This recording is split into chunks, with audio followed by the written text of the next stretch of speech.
kami kesini ada maksud dan tujuan nih Pak, karena kan beberapa waktu lalu viral di media sosial, ditonton hampir 500.000 kali loh Pak, ya kan? Karena katanya memang lobbynya ini cantik, terus sejuk juga, dingin. Kita tetap kita layani dari pagi sampai malam. Jadi kalau malamnya dari selesai sholat isya kita buka kantor sampai nanti jam kadang-kadang sampai jam 11 sesuai dengan keperluan masyarakat. Ikut contohnya. Oke.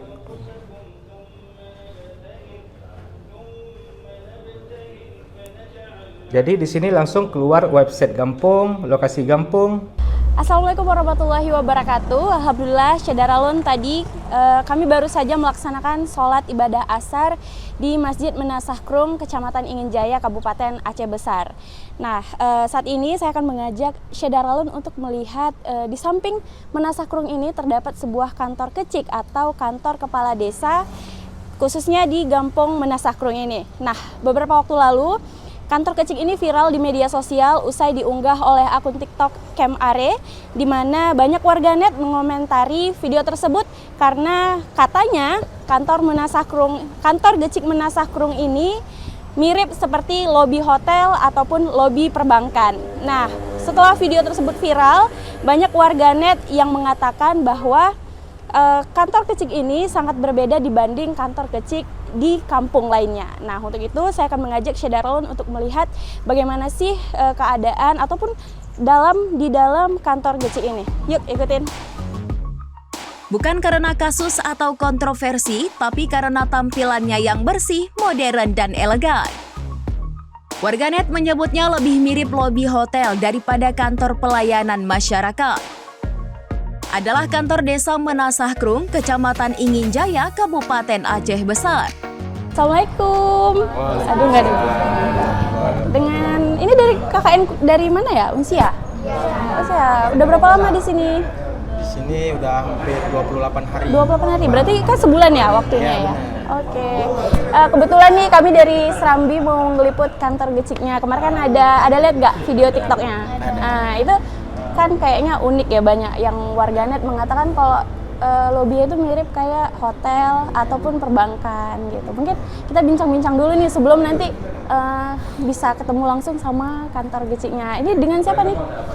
Perkenalkan, nama saya Teguh Ahmad Raihan. Di sini saya selaku ketua kelompok KKN USK 72. Yang hari ini ditempatkan di Gampung Menasahkrung. Oke, berarti kalian 2 hari lagi ya di sini? Sampai 30 hari. Oke, kebetulan. Gimana nih, Dek? Kenapa kalian itu berhadir di kantor kecik ini pada hari ini? Nah, di sini sebenarnya karena memang kami sering membuat program kegiatan kerja KKN. Jadi Menasah ini kan bersebelahan nih sama kantor kecik. Nah, ini merupakan salah satu posko kegiatan kami. Oke. Nah, jadi di sini kami mendiskusikan program kerja yang akan kami buat, melaksanakan program kerja, misalnya seperti bimbingan belajar untuk anak-anak, kami buatnya di halaman Menasah ini, di depan kantor kecik. Ruang pelayanan di kantor desa ini memang berbeda, dengan pencahayaan yang terang, desain yang simpel dan bersih, serta penataan yang modern. Banyak yang mengaku iri dan membandingkannya dengan kondisi kantor desa mereka masing-masing. Berarti kita ke dalam nih ya, ketemu kantor keciknya. Oke. Mungkin. Assalamualaikum. Assalamualaikum. Wah, bagus ya Kak tempatnya. Assalamualaikum Ibu, ada yang bisa kami bantu? Iya, kami kebetulan Bang, beberapa waktu lalu kan ini kantor keciknya viral ya di media sosial, khususnya di platform TikTok. Jadi kami mau berbincang-bincang dan ketemu sama Pak Geciknya nih Bang. Kebetulan ada nggak? Ada. Oke, langsung ke dalam. Oke, izin ya Bang, terima kasih. Enggak, kami sedang musyawarah ini. Oh gitu. Ada hal yang dimusyawarahkan. Kami sedang pakat, ini ada ketua Tuhapen, ada ketua Tuhalapan, ada Pak Kadus. Nah, Syedaralun saat ini di samping saya sudah ada Pak Gecik ataupun Bapak Kepala Desanya gitu ya Pak. Dari Menasahkrung, Kecamatan Inginjaya, Kabupaten Aceh Besar. Ada Pak Mulya. Selamat sore Bapak. Selamat sore. Iya, ini kami kesini ada maksud dan tujuan nih Pak, karena kan beberapa waktu lalu viral di media sosial, ditonton hampir 500.000 kali loh Pak, ya kan? Karena katanya memang lobbynya ini cantik, terus sejuk juga, dingin, kayak lobi hotel ataupun lobi perbankan. Kalau mungkin kita bisa berbincang-bincang nih Pak, apa tujuan dari membangun konsep interior seperti ini?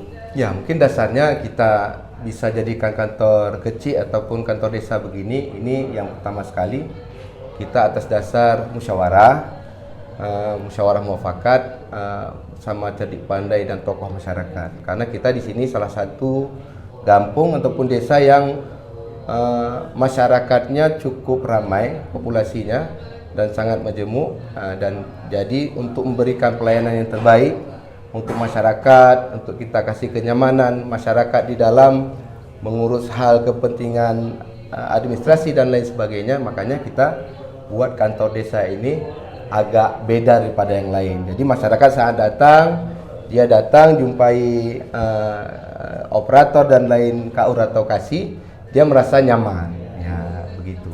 Berarti dari pintu masuk sudah disambut dengan kenyamanan ya Pak? Iya, insya Allah. Berarti kalau dari wajah-wajah kan biasa orang males ke kantor kecil ini, wajahnya pelayannya itu nggak ramah gitu Pak. Jadi ada nggak didikan khusus atau ketentuan nih Pak dalam menyambutnya? Ya, kita tetap berkomitmen untuk memberikan pelayanan terbaik kepada masyarakat, baik dalam penyambutannya, pelayanannya dan lain sebagainya. Jadi kita ciptakan kantor desa ini, masyarakat kalau datang dia itu nyaman. Nah, dia segala keperluan dia kita insya Allah kita layani. Dan kemarin di saat kami membangun ataupun merenov ini kantor desa ini, kita ini sumbernya kan dari dana desa. Tahun anggaran 2025. Gitu. Kalau dari dana desa totalnya ini berapa Pak untuk membangun interior seperti ini? Kalau untuk dana desa, kalau kantor desa sesuai dengan peraturan Menteri Keuangan, regulasinya peraturan Menteri Desa dan peraturan Bapak Bupati Aceh Besar, itu kalau untuk pembangunan kantor desa itu nggak banyak karena dibatasi. Kita ini bukan membangun baru, cuman sedianya dulunya kita sudah punya kantor desa, cuman sekarang kita percantiklah sedikit untuk memberikan pelayanan terbaik untuk masyarakat. Jadi mungkin hanya sedikit sekali. Ini namanya bidang pemerintahan. Jadi dia ada sub bidang, ada 4 sub bidang, ada pemerintahan, pembangunan, pembinaan dan pemberdayaan.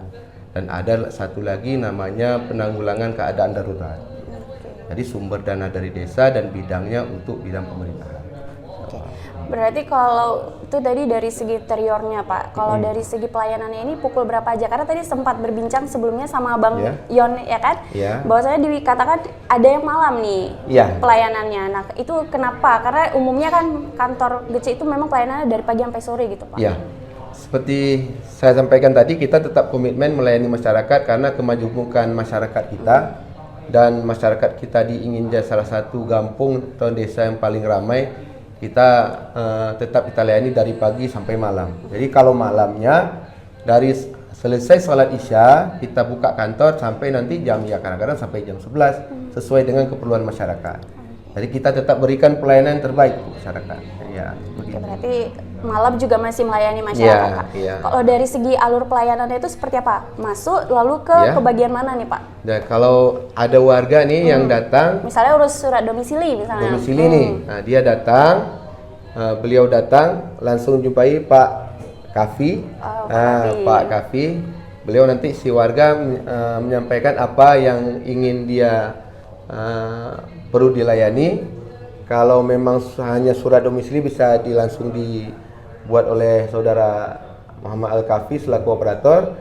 Tapi kalau untuk keperluan yang lain, surat pindah, kartu tanda penduduk dan kartu keluarga, mungkin nanti langsung dilayani oleh saudara Yon selaku kasih pemerintahan. Nah, jadi di belakang juga kalau ada desain RAP dan lain pembangunan desa itu dilayani oleh Pak Muhammad Zikrul. Langsung pada bidang masing-masing ya Pak? Kita menciptakan memang ada tupoksi kerja masing-masing. Jadi kalau ada warga yang perlu sama Pak Kadus juga ada di belakang. Pak Kadus, kepala dusunnya. Oke, kalau misalnya tadi kita kasih contoh alur pelayanannya. Kira-kira nih Pak sejauh ini apa saja yang paling banyak diurus oleh masyarakat Menasah Krung ini? Apakah misalnya surat domisili, kemudian surat pindah dan sebagainya, mungkin itu apa saja menurut Bapak? Ya kalau sejauh ini kalau kita lihat memang saya rasa sama juga seperti desa-desa yang lain atau kampung yang lain. Cuma pada umumnya masyarakat yang pada kebanyakan surat, kalau kemarin nih baru anak-anak masuk sekolah tahun ajaran baru, ya paling surat domisili, surat keterangan penduduk, surat keterangan kurang mampu, dan lain sebagainya. Begitu. Itu pada umumnya itu surat keterangan domisili penduduk. Ya. Pak, mengulik tadi pernyataan Bapak yang di awal bahwasanya masyarakat di sini majemuk ya kegiatannya seperti itu. Kira-kira yang paling menonjol itu di bidang apa aja? Apakah PNS seperti itu masyarakatnya? Kita kalau jumlah kepala keluarga di Menasakrung ini untuk sampai dengan tanggal hari ini yang kita catat oleh Saudara Yon itu ada sekitar 897 kakak. Itu pada mayoritasnya itu lebih 40%-nya itu pegawai negeri, ASN. Jadi ada yang bekerja di bidang pemerintahan, ASN, ada di sektor swasta, BUMN atau BUMD, dan nanti ada juga beberapa di antaranya itu petani dan peternak. Mungkin pertanyaan terakhir nih ya Pak, terkait mengenai dana desa yang diberikan di setiap desa-desa di provinsi Indonesia, tentunya di desa yang ada di Indonesia ini. Kira-kira untuk Menasakrung ini berapa jumlah dana desanya dan pembagian dananya itu ke bidang apa saja? Baik, alhamdulillah kalau tahun ini pemerintah Kampung Menasakrung memperoleh dana desa dari pemerintah yang sumbernya dari APBN itu sejumlah 1.015.878.000. Itu 1.015.000.000 itu sesuai dengan regulasi dari pemerintah, itu ada beberapa hal yang menjadi prioritas di dalam penggunaan dana desa. Di antaranya penanganan kemiskinan ekstrim, itu ada persentasenya, dan ketahanan pangan itu ada 20%. Dan bidang pelaksanaan pemerintahan desa. Nah, dari tadi Syedarawan saya fokus dengan QR barcode di belakang ini. Saya sempat negatif thinking bahwasanya ini adalah pembayaran gitu kan, uang amannya lah istilahnya. Ternyata ini adalah memudahkan kita sebagai masyarakat untuk melakukan pelengkapan administrasi. Mungkin bisa dijelaskan langsung oleh Bang Sekdes Pak Anas, silakan Bapak. Baik, jadi di kampung kita, Kampung Menasakrung ini sudah ada sistem administrasi kampung secara online. Jadi bila ada masyarakat yang ingin menyelesaikan administrasi baik surat menyurat dan lain-lain tanpa perlu antri, tanpa perlu menunggu, jadi langsung saja di scan. Ikut contohnya. Oke.